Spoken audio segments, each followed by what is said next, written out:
मैं colonel Sophia Qureshi और मेरे साथ विंग कमांडर व्योमिका सिंह आज आपको 6 से 7 मई 2025 की रात 1:05 से 1:30 बजे के बीच भारतीय सशस्त्र बलों द्वारा अंजाम दिए गए ऑपरेशन सिंदूर के बारे में जानकारी देंगे। ऑपरेशन सिंदूर 22 अप्रैल को पहलगाम में हुए विभत्स आतंकवादी हमले के शिकार मासूम नागरिकों व उनके परिवारों को न्याय देने के लिए लॉन्च किया गया था। इस कार्रवाई में 9 टेररिस्ट कैंप्स को टारगेट किया गया और भारत ने ऑपरेशन सिंदूर जो पाकिस्तान के पीओके में जो किया है, जिसके बाद से जो कर्नल सूफिया कुरैशी हैं और जो वायुसेना की विंग कमांडर हैं व्योमिका सिंह, दोनों मीडिया के सामने आए और प्रेस वार्ता में क्या जानकारी दे रहे हैं दोनों आप भी सुनिए। जो ऑपरेशन सिंदूर जो भारत ने किया है पाकिस्तान में घुस के, उसी का जानकारी देते हुए दोनों, जो आपकी सूफिया कुरैशी जो भारतीय सेना की जो कर्नल हैं, तो वहीं विंग कमांडर व्योमिका सिंह जो आपका वायुसेना में विंग कमांडर हैं, दोनों इस ऑपरेशन में अहम भूमिका निभाई हैं, दोनों ये महिलाएं। और ऑपरेशन का रूपरेखा तैयार करने का भी काम इन्हीं का था, जिसके बाद मीडिया के सामने आई और पूरे ऑपरेशन का जानकारी देते हुए आपकी भारतीय सेना की कर्नल सूफिया कुरैशी और विंग कमांडर व्योमिका सिंह दोनों नजर आई। आइए सुनते हैं दोनों मीडिया से बातचीत में क्या बोल रही हैं। मैं कर्नल सोफिया कुरैशी और मेरे साथ विंग कमांडर व्योमिका सिंह आज आपको 6 से 7 मई 2025 की रात 1:05 से 1:30 बजे के बीच भारतीय सशस्त्र बलों द्वारा अंजाम दिए गए ऑपरेशन सिंदूर के बारे में जानकारी देंगे। ऑपरेशन सिंदूर 22 अप्रैल को पहलगाम में हुए विभत्स आतंकवादी हमले के शिकार मासूम नागरिकों व उनके परिवारों को न्याय देने के लिए लॉन्च किया गया था। इस कार्रवाई में 9 टेररिस्ट कैंप्स को टारगेट किया गया और पूरी तरह से इसे बर्बाद किया गया।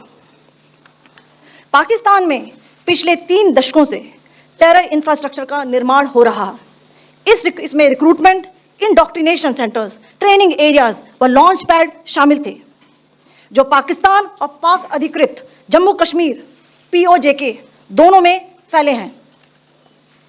Operation Sindoor was launched by Indian Armed Forces to deliver justice to the victims of Pahalgam terror attack and their families. 9 terrorist camps were targeted and successfully destroyed. Over the last 3 decades, Pakistan has systematically built terror infrastructure. It is a complex web of recruitment and indoctrination centers, training areas for initial and refresher courses, and launch pads for handlers. These camps are located both in Pakistan as well as Pakistan occupied Jammu and Kashmir areas. Some of the well-known training camps are located, as you can see on the screen. They are distributed from Savai Nala in the north, counting to approximately 21, ending at Bhagalpur to the south. इन लक्ष्यों का चयन विश्वसनीय intelligence सूचनाओं के आधार पर हुआ, ताकि आतंक गतिविधियों की रीढ़ तोड़ी जा सके, और यह खास ध्यान दिया गया कि निर्दोष नागरिकों और सिविलियन इंस्टॉलेशन को नुकसान न पहुंचे। The selection of these targets for Operation Sindoor was based on credible intelligence inputs and role of these facilities in perpetrating the terror activities. The locations were so selected to avoid damage to civilian infrastructures and loss of any civilian lives. This was done with due diligence, and the camps selected for targeting and their engagement will now be shown to you one by one. POJK के target आपको बताना चाहूंगी। सबसे पहले सवाई नाला camp Muzaffarabad, जो कि POJK के लाइन ऑफ कंट्रोल से 30 किलोमीटर दूर है। यह एक लश्कर तौयबा का ट्रेनिंग सेंटर था। 20 अक्टूबर 2024 सोनमर्ग, 24 अक्टूबर 24 गुलमर्ग, 22 अप्रैल 2025 पहलगाम, इन हमलों के आतंकियों ने यहीं से प्रशिक्षण लिया था। सैयदना बिलाल कैंप मुजफ्फराबाद, यह एक जैश ए मोहम्मद का स्टेजिंग एरिया है। यह हथियार, विस्फोटक और जंगल सर्वाइवल ट्रेनिंग का केंद्र भी था। गुलपुर कैंप कोटली, यह LOC से 30 किलोमीटर दूर था।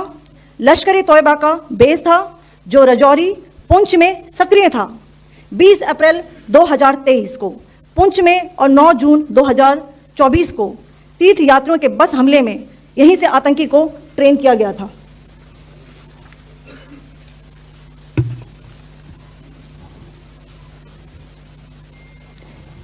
बरनाला कैंप भिंबर, ये LOC से 9 किलोमीटर दूर है।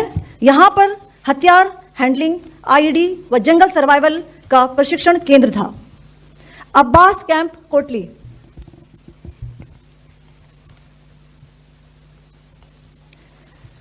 यह एलओसी से 13 किलोमीटर दूर है। लश्कर तौयबा का फिदाइन यहां तैयार होता था। इसकी कैपेसिटी 15 टेररिस्ट को ट्रेन करने की थी।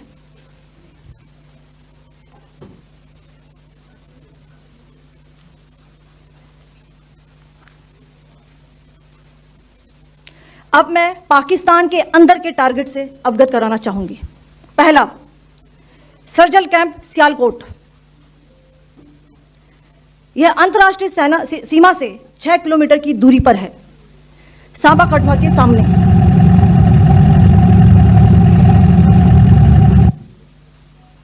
मार्च 2025 में जम्मू एंड कश्मीर पुलिस के 4 जवानों को की जो हत्या की गई थी, उन आतंकवादियों को इसी जगह पर ट्रेन किया गया था।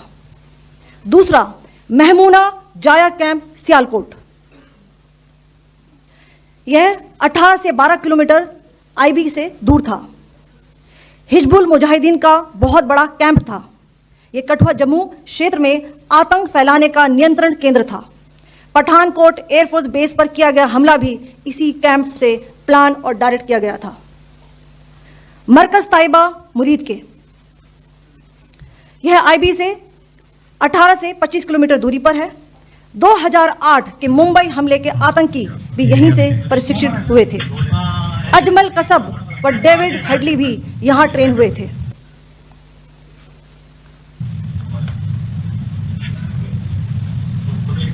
आगे दूसरा है।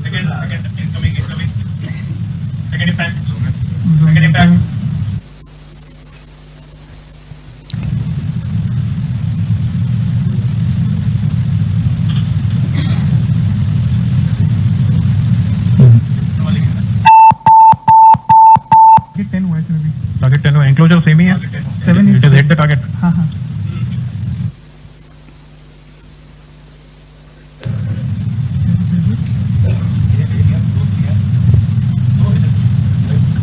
इनको आ गया सर।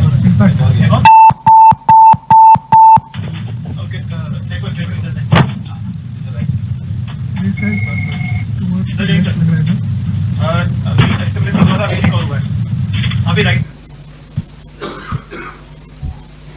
मरकज सुभान अल्लाह भावलपुर, यह इंटरनेशनल बाउंड्री से 100 किलोमीटर दूर है।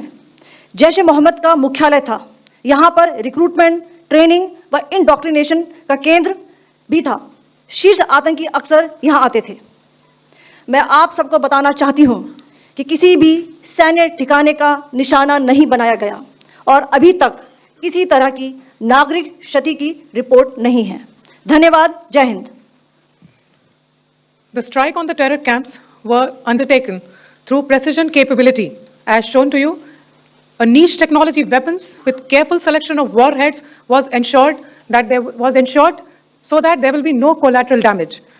The point of impact in each of the target was a specific building or a group of buildings. All the targets were neutralized with clinical efficiency, and the results reiterate the professionalism of the Indian Armed Forces in the planning and execution of their operations.